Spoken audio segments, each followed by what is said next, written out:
Hello everybody, in class 8 of Blender course, we will learn about 12 more modifiers from Generate menu of Modifier panel. If you are not following along the course, you can skip to any modifier as the timestamps are given in video description. So let's jump right in. First, I'm starting with Build Modifier. In Blender, the Build Modifier is a powerful tool used to animate the visibility of mesh objects. It allows you to create various effects like revealing or disintegrating objects over time. So how it works? First, select the object you want to apply the Build Modifier to. For this demonstration, I have a simple cube. With the object selected, navigate to the Modifiers tab in Properties panel, click on the Add Modifier button, and choose Build from the Generate list. Now you'll see the settings for the Build Modifier. There are a few key parameters to understand. The Start Frame parameter determines when the build effect begins, while the Length parameter controls how long it takes to complete the build. You can also check the reverse option if you want the build effect to happen in reverse, like an object disintegrating. For next settings, let's add a few details. Go to Edit mode and right click, then Subdivide twice. The Randomize Seed setting adds variation to the build animation, giving it a more organic look. Once you have adjusted the setting for your liking, you can preview the build animation by clicking the play button in the timeline. And there you have it. With just a few simple steps, you can use the Build Modifier to add dynamic effects to your animations in Blender. Now moving on to Decimate Modifier. Decimate Modifier is used for reducing the complexity of 3D models while preserving their overall appearance. It could be anything from a detailed character model to a complex architectural structure. As you can see, we have a simple cube here with twice subdivision applied, resulting in 96 faces. Now delete this Build Modifier and let's add Decimate Modifier to this cube again. Within the Decimate Modifier, you will find various options. The Collapse method aims to simplify geometry by merging vertices along edges, effectively reducing the number of faces. On the other hand, the Planar method tries to maintain planar regions within the mesh while reducing geometry. This can be useful for preserving flat surfaces in your model. But today we are interested in the Unsubdivide option. This feature reduces subdivisions of the mesh while attempting to maintain its shape. You'll notice a parameter called iteration. This determines how many times the unsubdivision process is applied. Higher iteration results in fewer faces but may also distort the shape more. There is a helpful indicator below the iteration parameter called face count. This dynamically updates to show you the number of faces after applying the specified number of iterations. As this cube contains 96 faces right now, let's select iteration value to 2. Changing iteration to 2 results 24 faces, but a cube only contains 6 faces, so if we change iteration to 4, the face count becomes 6, and that's why we need hit apply and change to edit mode by pressing tab key. Here you can see we have got our simple cube back as it was. Remember, you can undo by Ctrl+Z and tweak values to get desired results. And that's how you can use the Unsubdivide feature of the Decimate Modifier in Blender to simplify your mesh while retaining its essential structure.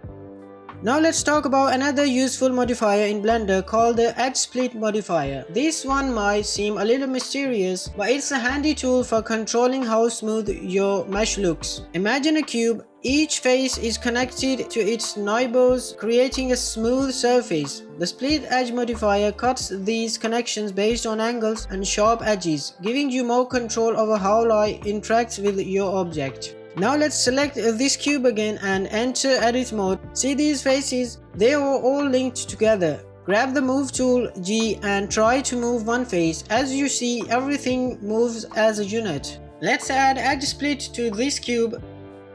Here in this modifier, edge angle option is the value that controls how sharp an angle needs to be before the modifier splits the connected faces. A higher value means only very sharp angles will be separated. On the other hand, for sharp edges option, Blender lets you make these manually.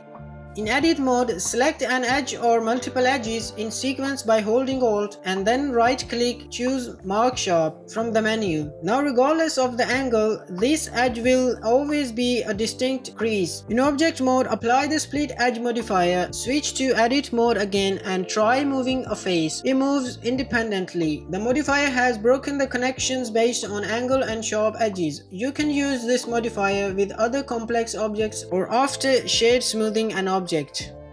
Our fourth modifier is Mask Modifier. Mask Modifier lets you hide parts of your mesh based on vertex groups. So how to use it? With vertex groups to create cool animation effects.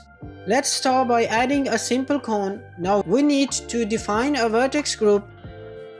Head over to the Data Properties panel on the right and under the Objects Data section, you'll see Vertex Groups. Select this plus button to add vertex group, then double click and rename as Cone. Switch to Weight Paint mode. Here you can paint weights directly onto the mesh vertices. We will be using the gradient tool for this. It allows us to create a smooth transition of weight values. See how the red color indicates areas with higher weight. These areas will be more affected by the mask modifier later. Alright, let's switch back to object mode and add modifier. The mask modifier has two masking modes, vertex group and armature. Today we will focus on the vertex group mode. Here we can select the vertex group we created earlier to control the masking. Go ahead and pick your vertex group from the drop down menu as it was cone. Mask modifier has a threshold value that determines the visibility of the mesh based on the vertex weights. By animating this value over time, we can create awesome effects like revealing or dissolving parts of the object.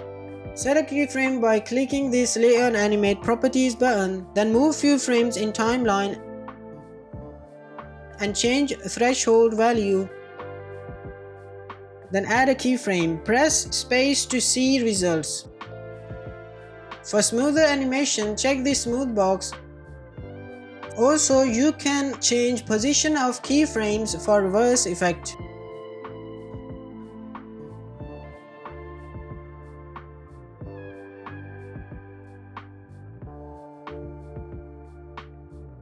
Now let's jump to the Multi-Resolution Modifier, often referred as Multires. It functions similarly to the Subdivision Surface Modifier by subdividing the geometry within your object to provide additional geometric detail. However, the key difference is its compatibility with the Sculpt mode. Let's add a monkey to our scene and then duplicate this monkey using Shift D. Move the duplicate monkey to a different location. Next we will add a Subdivision Surface Modifier to the first monkey and a Multi-Resolution Modifier to the second monkey. Clicking once on the Subdivide button within the Multi-Resolution Modifier in object mode increases the subdivision level by 1. This adds more detail to the mesh, making it appear smoother in the viewport. When you switch to edit mode for the first monkey with subdivision surface, you will see the original low resolution mesh. The modifier creates the illusion of smoothness when rendering, but you can't directly edit the additional faces created. In edit mode for the second monkey with multi-resolution, you'll initially see the original low resolution mesh because you haven't switched to a higher subdivision level yet. Edit mode doesn't allow increasing the subdivision level. Let's see the difference these modifiers make in Sculpt mode. The first monkey with subdivision surface will appear smoother, and if you try to sculpt with the draw tool, you won't be able to directly affect the additional detail.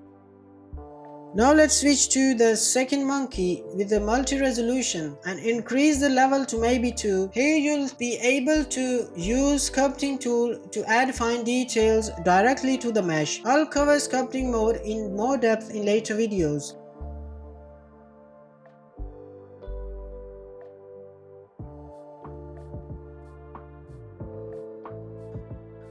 Alright everyone, moving on to our sixth modifier, and this one is a game changer, the Remesh Modifier. Imagine you have a 3D mesh that's a bit rough around the edges. Literally maybe it's from a sculpting session or a low quality import. The Remesh Modifier lets you completely rebuild that mesh with a cleaner, more even polygons. This can be crucial for smoother sculpting, animation and even better rendering. Let's see it in action. Quickly add a cone in our scene and Apply Modifier. The Remesh Modifier offers different options. Blocks creates a blocky look similar to voxel-based games. Let's change the Oscar depth value and see the effect. Higher value means more blocks. On the other hand, scale actually controls the overall density of the remeshed mesh, not the size of individual chords themselves. A higher value increases the density, resulting in more chords and a finer mesh. Conversely, a lower value reduces the density, creating a coarser mesh with fewer larger chords. Smooth creates a smoother mesh with chords that follow the original mesh shape. Sharp creates a mesh with the sharp edges that preserves the original mesh's definition.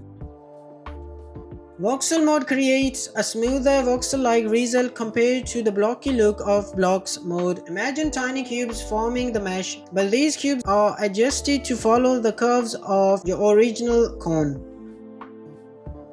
The screw modifier in Blender is used to create spiral shapes by extruding a profile object along a chosen axis. This allows you to easily create objects like springs, threads, and other helical forms. Let's add circle. Then in edit mode, delete its all vertices, leaving one. Select this vertex and press Shift plus S and select Move Selection to Cursor to move this vertex to center point, as our cursor is at center of our scene. Now pressing 1 for front view and extrude this vertex to make this kind of shape.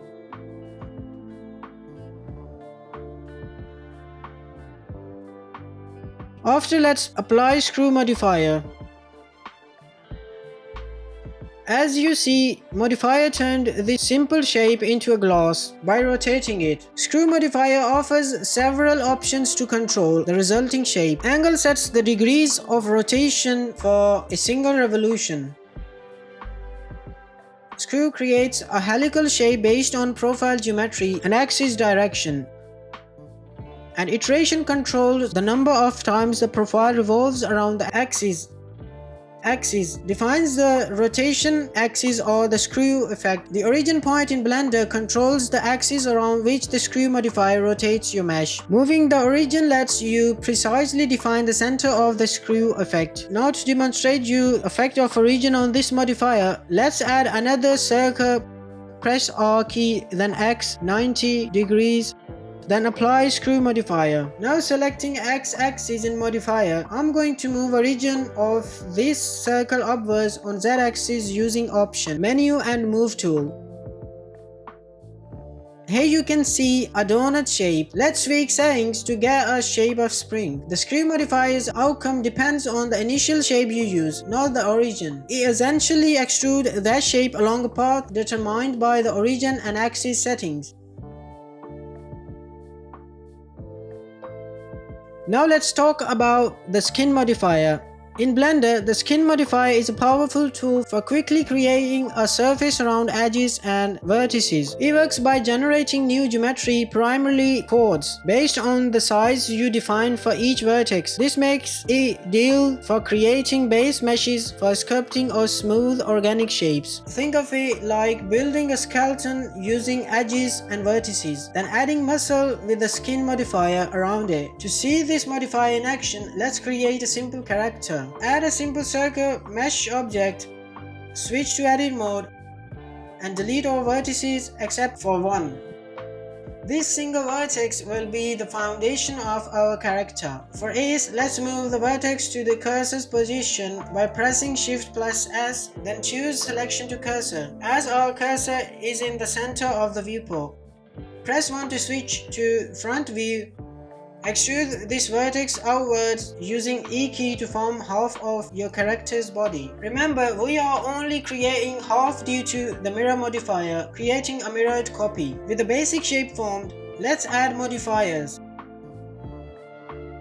Mirror Modifier. This creates a perfect reflection of your current shape, giving you a complete character. Skin Modifier. This generates a clean mesh around your base shape, defining its volume. Subdivision Surface Modifier. This smooths out rough edges, creating a more refined look. Adjust levels for desired smoothness. Now let's make some adjustments. While using the Skin Modifier, scaling with the regular ASCII won't work as expected. To adjust the scale of specific vertices, select them and use Ctrl+A. This allows you to manipulate the scale of the selected vertices. Experiment with different vertex sizes in the Skin Modifier to create diverse shapes. Use a reference image for guidance while creating your character. Consider using the Multiresolution Modifier for non-destructive detail sculpting after applying the Skin Modifier. Our ninth modifier is Solidify Modifier. The Solidify Modifier adds thickness to your mesh by extruding faces inwards or outwards. It's a non-destructive way to create walls, objects with a depth and more. This modifier allows for precise control over the thickness and keep your mesh clean. We will start with a simple cube. Now imagine we want to create a paw from this cube. We don't need the top face, so let's delete it. Add modifier to this paw. Now let's break it down. Thickness controls the overall depth added to the mesh. Offset. Adjust the position of the solidified faces. 0 keeps it centered. Even thickness ensures consistent thickness throughout the mesh. Useful for walls. Fill creates faces to enclose the solidified volume. Disable for open shapes. Use vertex groups to selectively apply Solidify to specific areas of your mesh.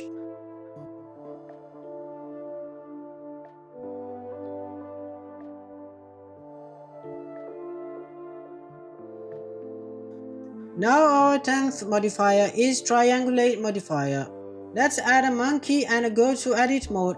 Triangulate Modifier takes all the different face types in your mesh like chords and those funky n-gons and convert them all into triangles. See these 4-sided faces? Those are chords. Triangles on the other hand have 3 sides. They are the workhouses of many 3D applications, so knowing how to triangulate your mesh can be super useful. First up, we have the chord method. This decides how our friendly chords get split into triangles. Beauty strives for aesthetically pleasing triangles, but it takes a bit longer to calculate. See how the chords are now broken up into triangles that look pretty good. Fixed offer more control. Here we can choose between fixed and fixed alternate, which simply defines which edges get used for the split. Shortest diagonals and longest diagonals do exactly what they say. This can be handy depending on your needs, like using longest diagonal for cloth simulations. Alright, that's the Triangulate Modifier in action. Remember, triangulating your mesh can be crucial for various 3D tasks. So next time you need your mesh in all triangles, you know where to go.